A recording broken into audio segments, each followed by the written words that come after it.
ലൈംഗിക പീഡന പരാതിയെ തുടർന്ന് രാഹുൽ മാങ്കൂട്ടത്തിൽ ഒളിവിൽ തുടരുന്നു. MLA ഓഫീസ് തുറന്നു. ഒളിവിൽ പോയ രാഹുൽ മാങ്കൂട്ടത്തിനെതിരെ ലുക്കൌട്ട് നോട്ടീസ് പുറത്തിറക്കും. വിദേശത്തേക്ക് കടന്നേക്കുമെന്ന സൂചനയെ തുടർന്നാണ് ലുക്കൌട്ട് നോട്ടീസ് പുറത്തിറക്കുന്നത്. ഉച്ചയോടെ ലുക്കൌട്ട് നോട്ടീസ് പുറത്തിറക്കുമെന്നാണ് വിവരം.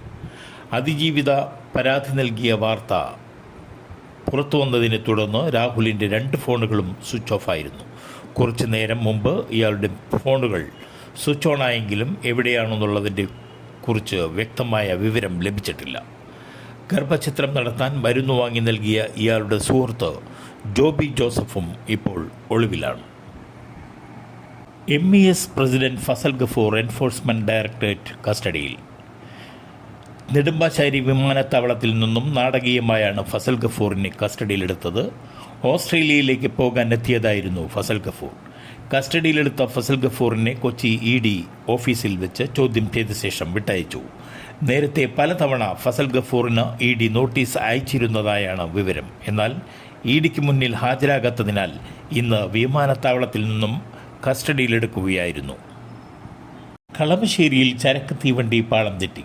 ട്രെയിൻ വൈദ്യുതി പോസ്റ്റിൽ ഇടിച്ചാണ് അപകടമുണ്ടായത്. ആളപായമില്ലെന്നാണ് പ്രാഥമിക വിവരം. അപകടം ട്രെയിൻ ഗതാഗതത്തെ ബാധിച്ചു.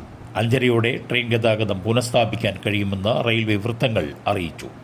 കളമശ്ശേരി റെയിൽവേ സ്റ്റേഷനിൽ ചരക്ക് ട്രെയിൻ ഷണ്ടിങ് ചെയ്യുന്നതിനിടയിൽ റെയിൽ പാളം അവസാനിക്കുന്ന ഭാഗത്തുള്ള ബാരിക്കേഡും ഇടിച്ച് മുന്നോട്ട് പോയി വൈദ്യുതി പോസ്റ്റിൽ ഇടിക്കുകയായിരുന്നു. തൃശൂർ ഭാഗത്തേക്കുള്ള ട്രെയിനുകൾ വൈകും. സംസ്ഥാനത്ത് സ്വർണ്ണവിലയിൽ ഇന്ന് വർധന. ഗ്രാമിന് 65 രൂപയുടെ വർധനവാണ് ഉണ്ടായത്. 1 ഗ്രാം സ്വർണത്തിൻ്റെ വില 11,775 രൂപയായി ഉയർന്നു. പവന് 500 രൂപയുടെ വർധനവുണ്ടായി. പവൻ്റെ വില 94,200 രൂപയായും ഉയർന്നു. 18 കാരറ്റ് സ്വർണത്തിൻ്റെ വിലയിൽ ഗ്രാമിന് 55 രൂപയുടെ വർധനവുണ്ടായി.